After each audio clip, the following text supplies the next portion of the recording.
नमस्कार, आप देख रहे हैं जेके 24/7 न्यूज़। मैं हूं आप सभी के साथ राजेश कुमार। वक्त हमारे खास कार्यक्रम डिफेंस स्पेशल का, जहां पर हम आपके लिए डिफेंस से जुड़ी तमाम बड़ी खबरें लेकर आते हैं। एक्सपर्ट हमारे साथ जुड़ते हैं, उनसे खबर के हर एंगल को समझाने की कोशिश करते हैं। कार्यक्रम की शुरुआत बड़ी खबर के साथ।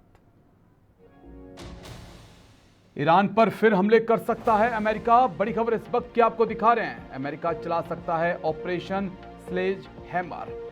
B-2 स्टेल्थ बॉम्बर F-35 लड़ाकू विमान तैनात किए गए हैं।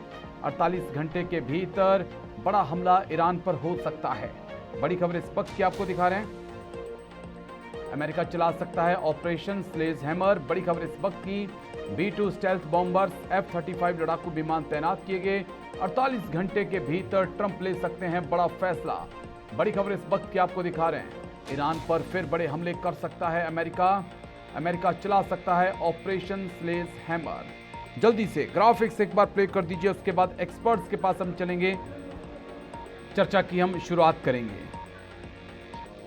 ईरान पर फिर हमला करेगा अमेरिका। ऑपरेशन स्लेज हैमर को लेकर बातचीत चल रही है।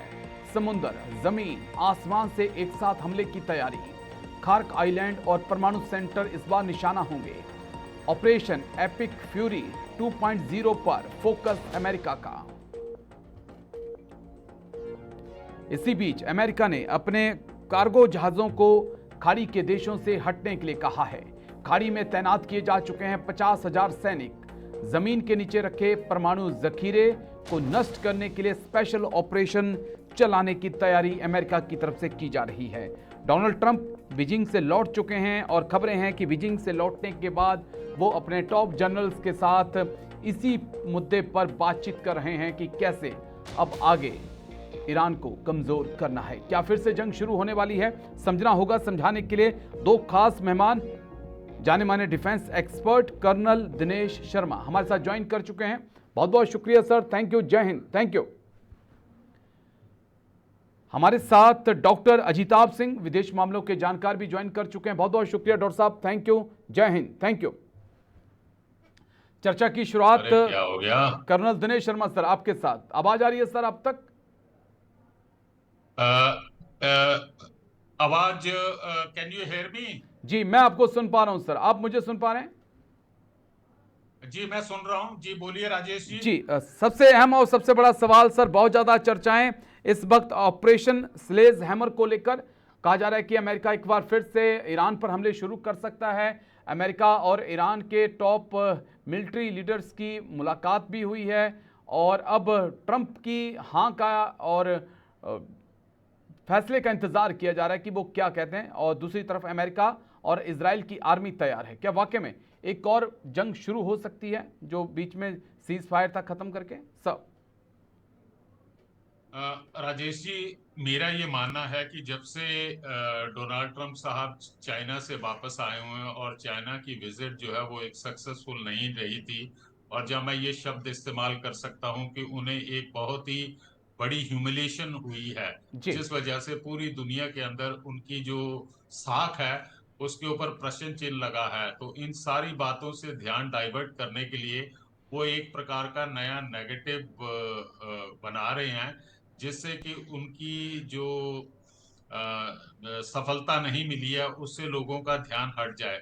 अगर आपको ध्यान में हो और आपने भी देखा हो कि उन्होंने 3 जो है अपने एनिमेटेड जो है अपने फोटो शेयर किए हैं अपने सोशल हैंडल के ऊपर, जिसमें एक में वो फोर्स कमांडर स्काई फोर्स वाली जी फोटो है, कुछ इस प्रकार की फोटोग्राफ दिए हैं जिसमें कि ये दर्शाता है कि वो अपना नेगेटिव को चेंज करना चाहते हैं, नैरेटिव को चेंज करना चाहते हैं और इस प्रकार से वो प्रेशर बनाना चाहते हैं। लेकिन हमें ये भी नहीं भूलना चाहिए कि पिछले हफ्ते जो ईरान की तरफ से एक स्टेटमेंट आई थी कि अगर दोबारा ईरान के ऊपर दोबारा अमेरिका और इजराइल ने हमला किया तो वो परमाणु बम बना लेंगे। तो ये एक बहुत बड़ी बात है और ये इंडिकेट करता है कि उनके पास जो है बहुत कम समय के अंदर परमाणु बम बनाने की क्षमता है।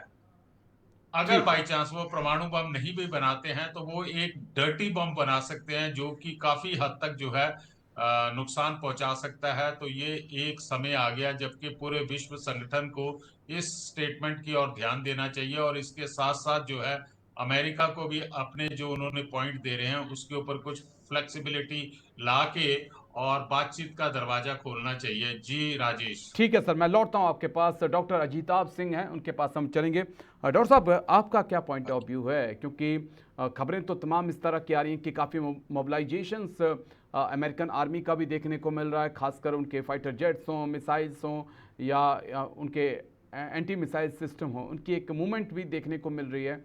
क्या वाकई में ट्रंप ने सीज फायर इसलिए किया था कि एक बार जिनपिंग से मुलाकात हो जाए और उसके बाद फिर ईरान को देखा जाए?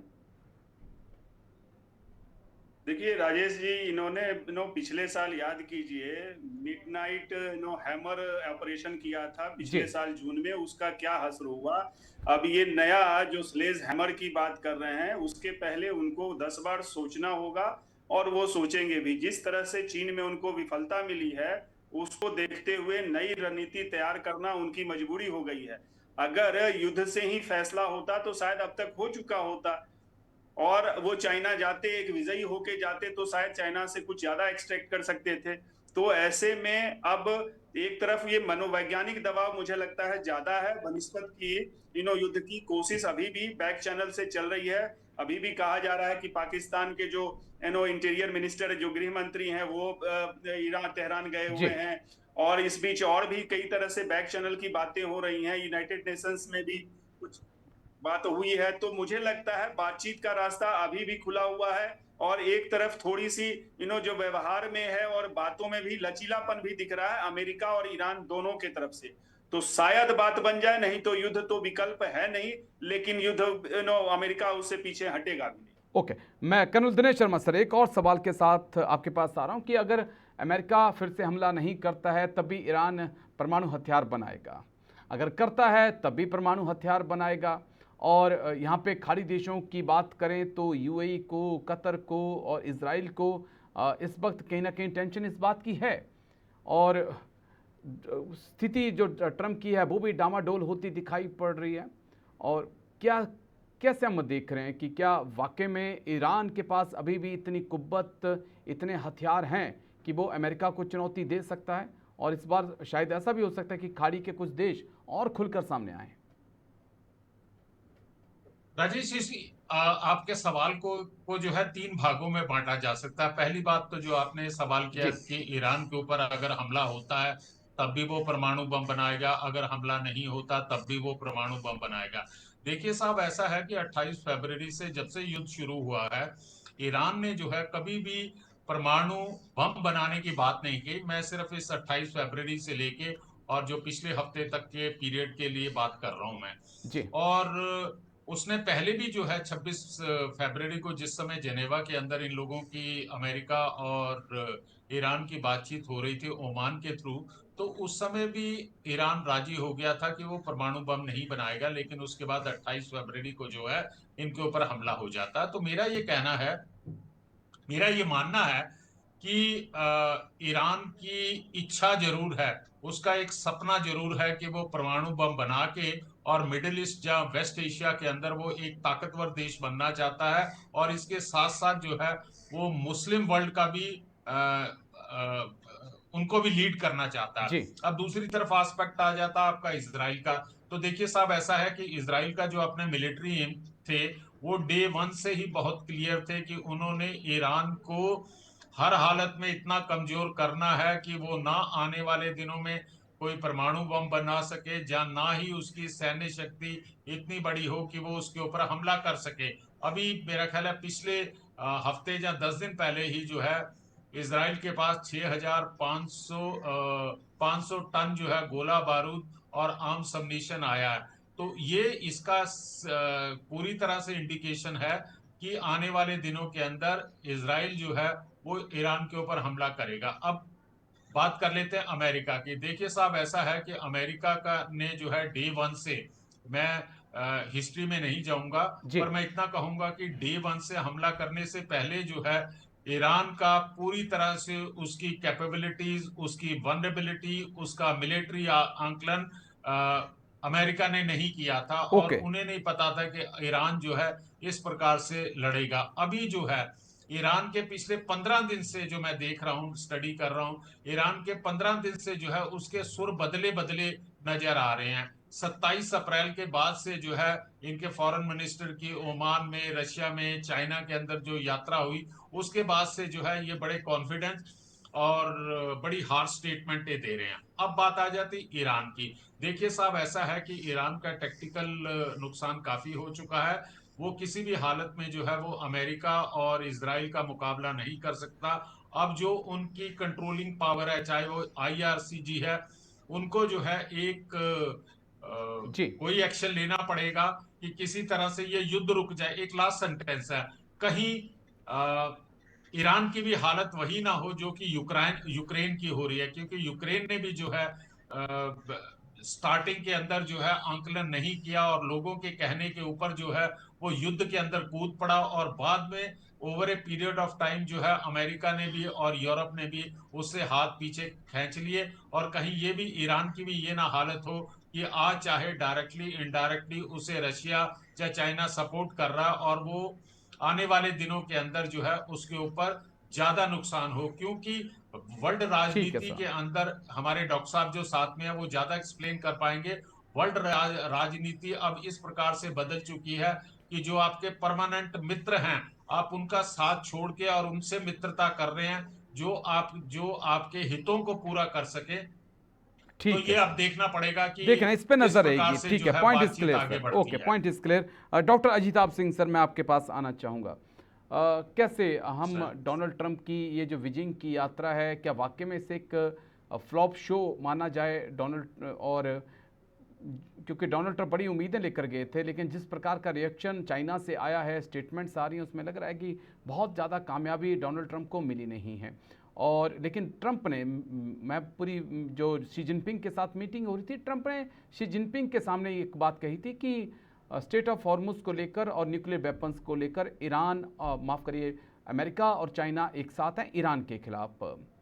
सर देखिए, कुछ ना कुछ तो बातें हुई हैं, जी भले वो निराशा हाथ लगी है। जितनी उम्मीद लेके गए थे राष्ट्रपति ट्रंप, वो तो नहीं हुआ है। उस मामले में उनको निराशा हताशा ही हाथ लगी है। लेकिन कुछ ना कुछ बात ऐसी हुई है, इसीलिए अभी लेटेस्ट जो अभी डेवलपमेंट हो रहा है, ब्रेकिंग न्यूज एक तरह से कह लीजिए, ईरान का भी भरोसा चीन पे किसी न किसी रूप में टूटा है और वो ठगा महसूस कर रहा है। अभी लेटेस्ट डेवलपमेंट में उसने अपने स्पीकर जो हैं गालीवाफ, जो बहुत सीनियर लीडर हैं, उनको चीन से डील करने के लिए स्पेशली अपॉइंट किया है कि ओके, आप चीन से भरोसा अर्न कीजिए या उसको समझाइए।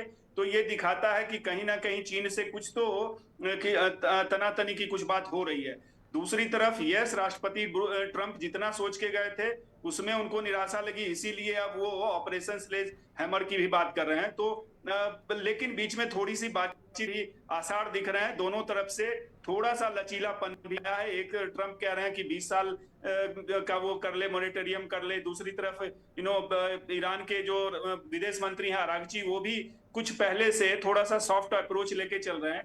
हो सकता है कुछ बात बन जाए। ठीक है, मैं लौटता हूँ आप दोनों के पास। एक और बड़ी खबर है, उसके बाद मैं आप दोनों के पास आऊँगा। जल्दी से बड़ी खबर प्ले करिए। डोनाल्ड ट्रंप के बयान पर भड़का ताइवान। हम संप्रभु देश चीन के अधीन नहीं हैं, ताइपे ने कहा। ताइवान को लेकर ट्रंप ने दिया था बड़ा बयान। बड़ी खबर इस वक्त की आपको दिखा रहे हैं। अमेरिका किसी को आज़ाद होते नहीं देखना चाहता। डोनाल्ड ट्रंप ने बड़ा बयान दिया था। डोनाल्ड ट्रंप के बयान पर भड़का ताइवान। हम संप्रभु देश चीन के अधीन नहीं हैं, ताइपे ने कहा। ताइवान को लेकर ट्रंप ने भी बड़ा बयान दिया था।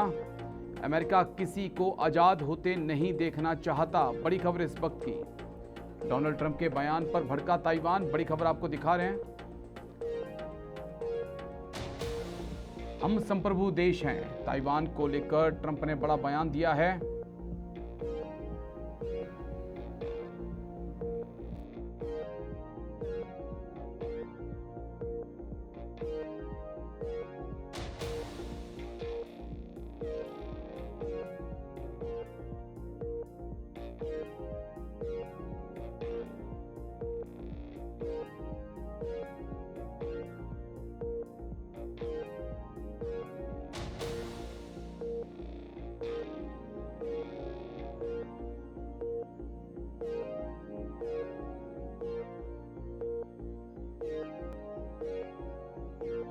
चलिए एक्सपर्ट्स के पास हम चलेंगे, लेकिन पहले ग्राफिक्स के जरिए डिटेल से जानकारी आपको देने, उसके बाद ट्रंप ने क्या कुछ कहा वो भी आपको सुनाएंगे, लेकिन पहले ग्राफिक्स।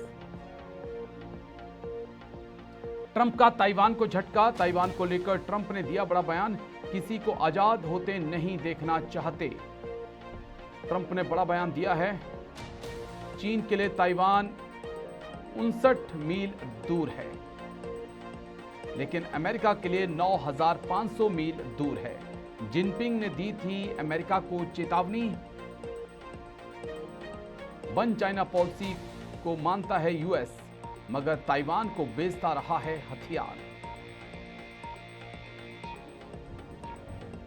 चलिए एक्सपर्ट्स के पास हम लौटेंगे, इस खबर को भी डिकोड करने की कोशिश करते हैं, लेकिन पहले ट्रंप का बयान एक बार प्ले कर दीजिए, उसके बाद फिर चलते हैं एक्सपर्ट्स के पास।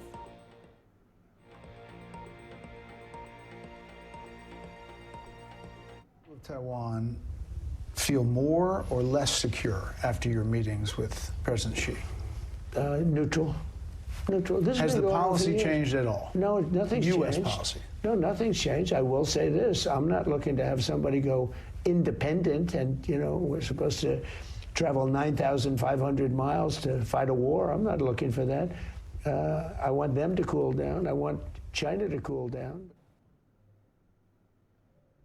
चलिए, तो बड़ा बयान है ट्रंप का, और हम एक्सपर्ट्स के पास हम चलेंगे।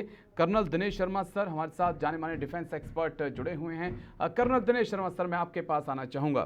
क्या ट्रंप के इस बयान के क्या मायने हैं कि हमसे तो चाइना से ताइवान महज 39-40 मील दूर है, लेकिन हमसे हज़ारों मील दूर है।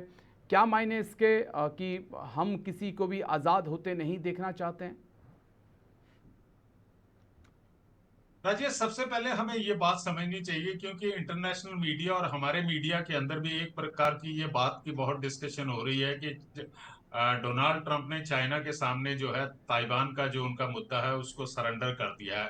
मेरा ये मानना है कि अमेरिका ने ताइवान को बिल्कुल नहीं छोड़ा है, लेकिन इस विजिट के दौरान जो है डोनाल्ड ट्रंप ने शब्द जो है वो थोड़े नरम शब्दों का प्रयोग किया है, क्योंकि वो चाहता था कि इस समय चाइना को के साथ अगर वो कन्फ्रंटेशन का दरवाजा खोलते हैं, ऑलरेडी वो ईरान के मामले में इन्वॉल्व है, तो वो अपनी जो है सैन्य शक्ति या बाकी साधनों को जो है वो डाइवर्ट नहीं करते। ये है बैकग्राउंड। उसके बाद जो है मार्क लूबियो का बयान आता है व्हाइट हाउस से कि हमने ताइवान के ऊपर अपनी पॉलिसी के अंदर कोई बदलाव नहीं किया है। ये इस ताइवान के मामले में जो है चाइना पहले भी इस प्रकार की बात करता रहता था, और उसी तरह से उसने इस विजिट के दौरान भी की है। तीसरी बात आ जाती है, देखिए डोनाल्ड ट्रंप की अगर आप स्टेटमेंट को देखते हैं तो उन्होंने साफ तौर के ऊपर ये नहीं मना किया है कि हम ताइवान का साथ छोड़ रहे हैं। उन्होंने कहा है कि ताइवान को जो हम आर्म्स सबमिशन हमने देना है उसके लिए अभी मैं डिसाइड करूंगा। इसके साथ साथ एक एस्पेक्ट और हमें हमारे डॉक्टर साहब जो हैं वो जरा ज्यादा डिटेल में बताएंगे, आप इनसे पूछना। देखिए साहब, कुछ एक स्टेटमेंट होती हैं जो आप मीडिया में देते हैं या बाकी इंटरव्यू के अंदर देते हैं, उनका मायना इतना ज्यादा नहीं होता बनस्पत इसके कि जो ऑफिशियल चैनल से जब व्हाइट हाउस में बैठ के स्टेटमेंट दी जाती है। अभी देखिए कल जो है हमारे आर्मी चीफ ने कहा था कि अगर पाकिस्तान नहीं संभलता है तो ये उसे डिसाइड करना कि वो ज्योग्राफी में रहना चाहता है या फिर वो इतिहास के अंदर रहना चाहता है। तो इस प्रकार की स्टेटमेंट को मैं एक आर्मी मैन होने के नाते ये समझता हूं, इस प्रकार की स्टेटमेंट दी है अपने लोगों का मोराल अप करने के लिए और एक प्रकार का मैसेज देने के लिए। अब आप इसको जो है मतलब आपको देखना पड़ेगा कि लोकेशन क्या है और किस जगह आप क्या बोल रहे हैं, स्टेटमेंट दे रहे हैं। क्या आप प्रेस ब्रीफिंग में दे रहे हैं, क्या आप किसी प्राइवेट चैनल को दे रहे हैं? तो हमें इन बातों का भी मद्देनजर रखना चाहिए, क्योंकि डोनाल्ड ट्रंप साहब तो हर जगह हर दिन जो है कुछ ना कुछ स्टेटमेंट देते रहते हैं। चलिए, उनकी स्टेटमेंट तो हर 12 घंटे के बाद बदल जाती है। ठीक है, डॉक्टर अजिताभ सिंह सर, मैं आपके पास आना चाहूंगा। आपका क्या पॉइंट ऑफ व्यू है कि वाकई में जो खाड़ी के देश हैं वो इस वक्त तो अमेरिका के रोल को लेकर परेशान ही हैं और भरोसा उनका भी उठता दिख रहा है, लेकिन क्या ये जो हमारे देश हैं, चाहे उनमें फिलीपींस ले लीजिए, जापान, साउथ कोरिया या ताइवान, इनको भी एक नए सिरे से सोचना होगा कि अमेरिका का अम्ब्रेला ज़्यादा वक्त तक प्रोटेक्शन उनको नहीं दे पाएगा। खुद के कंधों पर ही बंदूक रख के चलाने का वक्त जल्द आने वाला है। नहीं, मुझे लगता है, मैं कर्नल साहब से कई मामलों में जो इन्होंने कहा एग्री करता हूं कि ताइवान अमेरिका का ट्रम्प कार्ड है, उसको वो नहीं छोड़ेगा। ऑप्टिक्स अलग होता है, दिखाने की चीज अलग होते हैं और खाने के दांत अलग होते हैं, तो यहाँ पे भी अप्लाई हो रहा है। राष्ट्रपति ट्रंप अपने फर्स्ट टेन्योर में भी 2016 से 20 का जो था उस समय मुखर होके ताइवान को सपोर्ट करते थे। इनफैक्ट ताइवान में तो एक प्रेसिडेंट जो चुनी गई थी उसको बाकायदा उन्होंने कॉल करके कंग्रेचुलेट किया था, तो वो पहले राष्ट्रपति थे जो चाइना के विरोध के बावजूद ऐसा किया। और फर्स्ट टेन्योर में उन्होंने 18 अरब डॉलर का हथियार बेचा था ताइवान को। और दूसरे टेन्योर की बात करें तो यहाँ भी लगभग 25 अरब डॉलर का ऑलरेडी हथियार का सौदा चल रहा है। ये चाइना विजिट की वजह से शायद उन्होंने रोक रखा था, वो सप्लाई करेंगे। चाइना पे अमेरिका की पॉलिसी, वन चाइना पॉलिसी, वो मानते तो हैं, लेकिन दूसरी तरफ जो एक एग्रीमेंट है इनका 1972 का, उसी एग्रीमेंट के तहत वो चाइना जो अमेरिका के कांग्रेस ने पास किया है उसके तहत ताइवान को सुरक्षा और हथियार भी लगातार और सपोर्ट देने की बात होती है और अमेरिका उसको फॉलो कर रहा है। ट्रंप इससे कहीं भी डगमगाएंगे नहीं, वो अब चाइना से विफलता के बाद शायद और बढ़ जाए सपोर्ट। जी, लेकिन जिस प्रकार से, मेरा पॉइंट अलग इससे था, क्योंकि अमेरिका ने कुछ ऐसा ही वादा खाड़ी के देशों से किया था कि मैं आपको सुरक्षा दूंगा, लेकिन जब ईरान की मिसाइलें चलीं तो खाड़ी में जितने अमेरिका के बेस थे वो तो तबाह हुए ही, खाड़ी के देशों को भी काफ़ी नुकसान पहुंचा। तो मैं उस पॉइंट ऑफ व्यू से समझना चाह रहा था आपसे कि अमेरिका जो अम्ब्रेला देने की बात साउथ कोरिया को करता है, जापान को करता है, फिलीपींस को करता है, क्या वाकई में अब वो अम्ब्रेला अमेरिका इन देशों को दे सकता है चाइना के खिलाफ?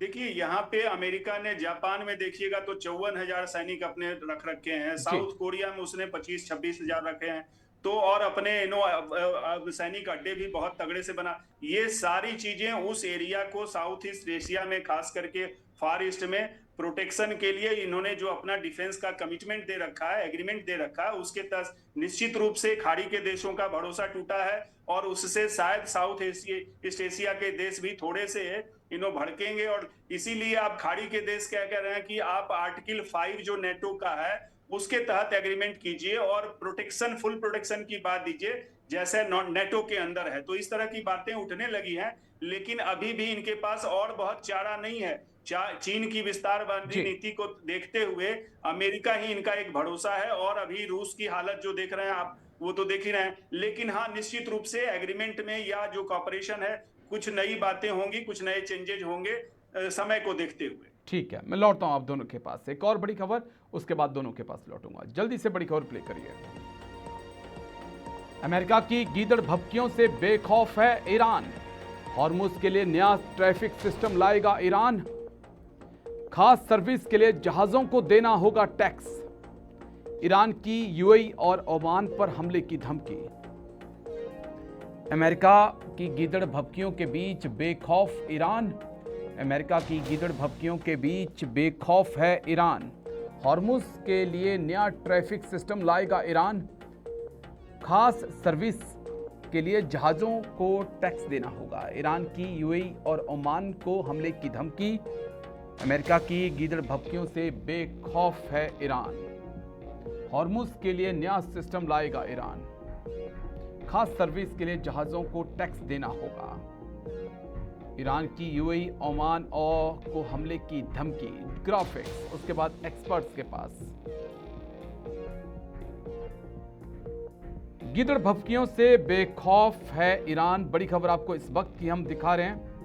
ईरानी नेता इब्राहिम अजीजी का बयान, हॉर्मुज पर नया ट्रैफिक सिस्टम लाएंगे, ईरान के सहयोगी देशों को फायदा होगा। गीदड़ भभकियों से बेखौफ ईरान। खास सेवाओं के लिए टैक्स लिया जाएगा। कुवैत और यूएई को कड़ी चेतावनी दी, जरूरत पड़ी तो दोनों पर हमला भी करेंगे ईरान ने। सीधे तौर पर चेता दिया है। ईरान के दुश्मनों को इन दोनों देशों ने अपनी जमीन सौंप दी है। हथियार अब हॉर्मुज से नहीं गुजरेंगे। बातचीत फेल हुई तो युद्ध के लिए भी ईरान तैयार है। तो ईरान ने साफ तौर पे ये बता दिया है। एक्सपर्ट्स के पास हम चलेंगे। कर्नल दिनेश शर्मा सर, मैं आपके पास आना चाहूँगा। हॉर्मुज पर नया ट्रैफिक सिस्टम ईरान कह रहा है कि हम लेकर आएंगे।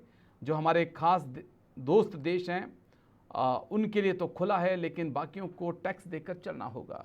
अब कई ऐसे स्टेट हैं, चाहे मलक्का स्टेट की बात कर लें, दूसरे पनामा नहर की बात कर लें, तो कैसे हम ईरान की ये जो हॉर्मुज को लेकर ईरान सोच रहा है कि ये कमाई का बड़ा अच्छा जरिया बन सकता है और यहाँ से तेल ऑयल चेन को हम प्रभावित वो कर भी रहा है और उसका लंबे टाइम तक करने का एक इरादा भी है। कैसे हम इसको देखते हैं? और यूएन इसकी आलोचना भी कर चुका है, यूएन में भी ये मुद्दा उठा है। देखिए राजेश, आपने मेंशन किया पनामा और सुएज कैनाल के बारे में, तो देखिए जिस कैनाल को बनाया जाता है, जो भी देश उसको बनाया जाता है, तो उसके पास अधिकार है कि वहां से गुजरने वाले जितने भी पानी के जहाज हैं, जब बाकी कमर्शियल एक्टिविटीज है, वो उनके ऊपर चार्ज कर सकता है। लेकिन जहां तक स्टेट ऑफ हार्मुज का सवाल है, इसके ऊपर तो यूनाइटेड नेशन ने भी एक बार अभी हाल ही के दिनों में वार्निंग दिया था ईरान को कि इसको अगर ये स्टेट ऑफ हार्मुज को नहीं खोलते, अनइंटरप्टेड नेविगेशन को अलाउ नहीं करते हैं, तो उनके ऊपर सैंक्शन लगेगी। तीसरा एस्पेक्ट इसमें मैं और लाना चाहूंगा कि अभी हाल ही के दिनों के अंदर जो आप कह सकते हैं यूरोपियन नेशंस की एक मिलिट्री अलायंस बना है, जिसको हेड कर रहे हैं फ्रांस और ब्रिटेन। उन लोगों ने भी एक अपना अलायंस बनाया है, जो कि इंश्योर करेंगे कि freedom of navigation state of Hormuz के अंदर चलती रहे। तो ये है तीन बातें इस तरफ। लेकिन जिस प्रकार से ईरान का अभी जो लेटेस्ट जो उनकी स्टेटमेंट आई है कि वो इसके नए नियम बनाएंगे, अब ये हमें नियम देखने पड़ेंगे। अगर वो किसी प्रकार की कोई अपनी सर्विसेज प्रोवाइड करते हैं किसी भी प्रकार की, कि चाहे गाइड करना या पायलट के साथ कुछ करना, तो ये उनके लिए विद इन देयर राइट कि वो कुछ चार्ज कर सकते हैं। लेकिन अगर वो टोल कलेक्ट करना शुरू करते हैं हर एक जहाज से, चाहे वो आपका मित्र देश है या आपका शत्रु है, जैसे भी है, उसके ऊपर जो है इंटरनेशनल कम्युनिटी कभी भी नहीं मानेगी। लेकिन इसके साथ साथ जो है एक और बड़ी नई डेवलपमेंट है कि अब ईरान ने कहा कि उसके एरिया ऑफ रिस्पॉन्सिबिलिटी से जितना भी केबल जाते हैं, चाहे वो बड़ी बड़ी कंपनी के जाते हैं, तो वो कहता है कि मेरे इलाके के अंदर से जा रहे हैं, लेकिन मुझे आज तक जो है किसी भी प्रकार का कोई जो है इसका इकोनॉमिकली फायदा नहीं हुआ। तो उसने कहा कि अब जितनी कंपनियां जिनके भी केबल जा रहे हैं, जो इंटरनेट के हैं या बाकी कम्युनिकेशन के केबल हैं, उनका मेरे साथ जो है एग्रीमेंट होगा और उसका जो है टाइम टू टाइम हम रिन्यू करेंगे। और इनको अगर किसी प्रकार का रिपेयर करना होगा, उनके इलाके के अंदर कोई केबल के अंदर कोई प्रॉब्लम है, तो वो कॉन्ट्रैक्ट जो है सिर्फ ईरानियन कंपनीज को ही दिया जाएगा। तो अब ये एक नया जो है इन्होंने और मसला जो है वो खड़ा कर दिया है। बिकॉज ईरान जो है अभी इस समय जो है अपने पास जितने भी ऑप्शन अवेलेबल हैं वो उनको इम्प्लीमेंट कर रहा है, क्योंकि अदरवाइज जो है उसकी इकोनॉमी और उसकी अंदरूनी हालत जो है खराब हो चुकी है, क्योंकि टेक्निकली उसे बहुत नुकसान बना है। ये बात अलग है कि सरकारी मीडिया जो है वो उनके चलिए वहां पे पाबंदियां दिखा नहीं सकते हैं, लेकिन मैं लौटूंगा, फिर आऊंगा आपके पास। उनके हाथों में झंडे, ठीक है सर, तो ये थोड़ा देखना ठीक है। डॉक्टर अजिताभ सिंह सर, मैं आपके पास आना चाहूंगा। ये जो ईरान की तरफ से बयानबाजी आ रही है स्टेट ऑफ हॉर्मुज को टोल टैक्स को लेकर, इसका कितना असर ये जो खाड़ी के देशों की अर्थव्यवस्था है उस पर पड़ेगा? खासकर अगर हम बात करें यूएई की, खासकर हम बात करें सऊदी अरब की, कतर की, तमाम देशों की जो गैस है या उनका तेल है वो तो यहीं से सप्लाई होता है। ईरान तो फिर फुली कंट्रोल करेगा। खाड़ी के देशों पे तो सबसे ज्यादा असर पड़ेगा और इसलिए खाड़ी के देश तैयार नहीं होंगे, तैयार नहीं हैं। अमेरिका और खाड़ी के देश दोनों इस बात को कह रहे हैं और भारत जैसे भी, हमारे प्रधानमंत्री ने कल भी इस बात को कहा है क्योंकि जो अभी हालात हैं वैसे में ईरान इसका बहुत बड़ा इम्प्लीकेशन होगा। टोल टैक्स आप लेंगे, आप उसको इंटरनेशनल वाटरवेज को अपना कह देंगे, तो ये ऐसा तो नहीं होता है कि राम राम जपना और पराया माल अपना, ऐसा होता तो नहीं है। जी। तो वहां पे इंटरनेशनल जो अंतर्राष्ट्रीय कानून है वो भी अपनी जगह है, दूसरी तरफ डिप्लोमेसी है वो भी उनको होने नहीं देगी। लेकिन ये ईरान की मजबूरी भी है कि ये हॉर्मुज उसका सबसे बड़ा हथियार है, वो मरते दम तक कोशिश करेंगे कि हॉर्मुज को ना छोड़े, और उससे ज्यादा वो बार्गेनिंग चिप की तरह उसको इस्तेमाल करके कोशिश करेंगे ज्यादा से ज्यादा अपने बढ़त बनाए और बातचीत के टेबल पे कुछ ना कुछ हासिल करें। जी लेकिन ये जो खाड़ी के देश हैं इनके पास कोई अल्टरनेटिव रास्ता है और जहां से वो अपनी सप्लाई चेन को बनाकर रखें, और क्योंकि इनकी तो अर्थव्यवस्था इसी पे टिकी है। देखिए, खाड़ी के देशों के पास इमीडिएट तो कोई सॉल्यूशन नहीं है। अभी आप देख लीजिए, इराक का रिपोर्ट आई है अप्रैल के महीने में 93 मिलियन बैरल वो तेल एक्सपोर्ट करता था, अप्रैल के महीने में मात्र 10 मिलियन उसने एक्सपोर्ट किया है। तो इससे देख लीजिए कितना असर है खाड़ी के देशों पे, इराक पे पड़ा है। तो निश्चित रूप से उनके पास, जबकि खाड़ी का देश दूसरे ऑप्शंस की तलाश में लगे हुए हैं, कुछ कुछ कर भी रहे हैं। इराक ने तुर्की के रास्ते एक रास्ता खोजा है, वहां से बहुत ही सीमित क्षमता में वो एक्सपोर्ट कर रहा है। उसी तरह जो भारत के साथ अभी बात हुई है फुजैरा के थ्रू, जो बाईपास करके हॉर्मुज को बाईपास करके फुजैरा के थ्रू वेस्ट ईस्ट पाइपलाइन है, उसके तरफ भारत से वो एक्सपोर्ट करेगा, लेकिन वो भी 1 साल लगेगा। सऊदी अरब लाल सागर के थ्रू थोड़ा एक्सपोर्ट कर रहा है। तो कई तरह के ऑप्शंस पे विचार हो, बट ये टाइम टेकिंग है। हॉर्मुज अभी सबसे इजी विकल्प है और जितने सालों से चला रहा है उस सबसे चीप कहिए, सस्ता भी है और सुविधाजनक भी है और सुरक्षित भी है। तो उसको इतनी आसानी से कहीं छोड़ेगा नहीं। ईरान को अंततः मानना पड़ेगा, क्योंकि इंटरनेशनल वाटर में वो अपना अननेसेसरी क्लेम करेगा तो कल और भी वहां भी बहुत सारे एरियाज हैं, ऐसे द्वीप हैं जिसपे यूएई क्लेम करता है ईरान के द्वीपों, तो मामला और बढ़ेगा। उससे बेहतर है कि मिलजुल के ये लोग कोई ना कोई विकल्प निकालेंगे। Okay, colonel Dinesh Sharma sir, एक मुद्दा और है जिस पे बातचीत करनी है, क्योंकि हमारे प्रधानमंत्री यूएई गए और यूएई के राष्ट्रपति के साथ लंबी बातचीत हुई, 4 घंटे का वो दौरा, लेकिन पूरे मिडिल ईस्ट में खलबली है इस वक्त। क्या मायने थे उस दौरे के? भारत और यूएई के बीच क्या चल रहा है? कौन कौन से वो समझौते हैं और कौन सी वो हेल्प है जो यूएई चाहता है कि भारत उनकी करे? देखिए, हमारे प्रधानमंत्री साहब जो है 6 दिन में 5 देशों की यात्रा कर रहे हैं। काफी हेक्टिक शेड्यूल है। जिस प्रकार से वर्ल्ड के अंदर जो है समीकरण बदल रहे हैं, और उन सब चीजों को मद्देनजर रखते हुए हमारे प्रधानमंत्री जी ने जो है अपना पहला पड़ाव जो है यूएई में डाला। यूएई के से हमारे को सबसे ज्यादा ऊर्जा की जरूरत है, जी। तो उस मामले में डिस्कस हुआ। फिर हमारा स्ट्रेटेजिक डिफेंस अलायंस के बारे में बातचीत हुई है, गैस के बारे में बातचीत हुई है। अब वो हमें ज्यादा एलपीजी देंगे।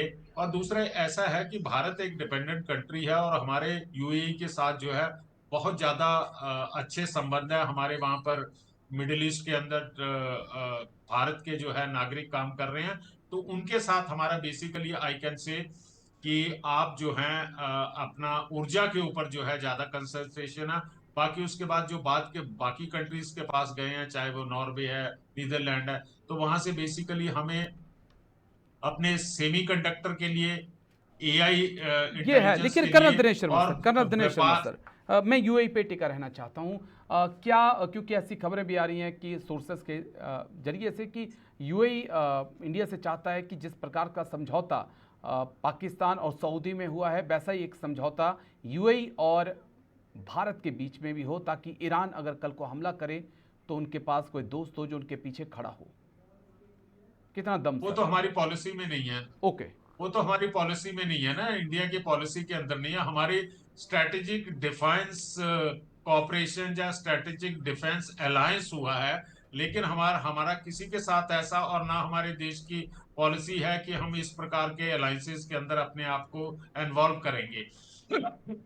स्ट्रेटेजिक अलायंस जो है वो डिफरेंट है। उसमें हम डिफेंस सेक्टर के अंदर कोऑपरेशन प्रोवाइड करेंगे, ट्रेनिंग करेंगे, ज्वाइंट एक्सरसाइज करेंगे, अपना आर्म्स अम्युनिशन जो है वो उनको सप्लाई कर सकते हैं। लेकिन इस प्रकार का पैक्ट जिस प्रकार से पाकिस्तान और सऊदी अरेबिया ने किया है, जहां तक मेरा सामान्य ज्ञान है, डॉक्टर साहब ज्यादा बता पाएंगे, कि हमारी वो पॉलिसी है नहीं है कि जहां पर के हमारी फोर्सेस को, हमारी इंडियन फोर्सेस को जो है लड़ने के लिए किसी दूसरे देश में भेजा जाए। हमारी पॉलिसी है कि हम सिर्फ हिस्सा बनती है हमारी डिफेंस फोर्सेस, जो कि United nation peace keeping forces होती है, वहां ठीक हमारे है, ट्रुप्स जाते हैं। अदरवाइज अभी हम तक के ट्रुप्स को मैंने नहीं अपने भेजते। ओके, कैरियर पॉइंट में इज क्लियर सर। मैं नहीं डॉक्टर अजिताभ सिंह देखा। सर के पास जाऊंगा।